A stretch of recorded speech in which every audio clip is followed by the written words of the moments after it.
Hello hello everyone welcome to my new vlog. आजको भ्लगको सुरुवातै मासु पकाउनुबाट हुन्छ। मासु के को भन्नुहुन्छ भने लोकलको।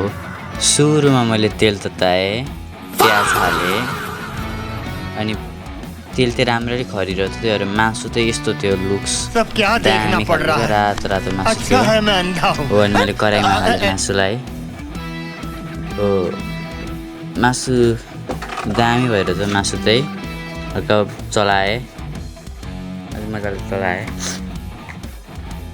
अनि बेसार हाल्दै अनि फेरि बेसार हालेपछि फेरि चलाएँ मैले। अलि राम्ररी चलाउनुपर्छ। नुन हाल्दै नुन हालेपछि फेरि चलाउनुपर्छ, हल्का चलाएर लुक्स त्यस्तो आएको थियो लास्टमा मासुको। एकदम मासुको लुक्स थियो अनि यस्तो आइरहेको थियो एकदम दामी खालको। मैले पनि चलाइदिएँ हल्का अनि टमाटर हालेँ, मसला हालिसकेपछि हल्का चलाएँ, अलि मजाले चलाएँ,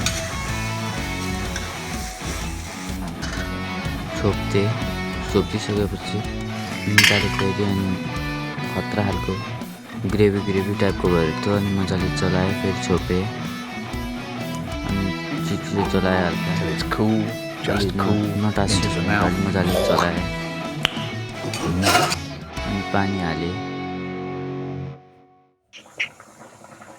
अनि उम्लिएर रेडी भयो अनि खान थालेँ। दामी भयो त्यो एकदम लोकल मासु भएर होला एकदम दामी, ब्रोइलरको भन्दा धेरै राम्रो थियो। Thank you so much.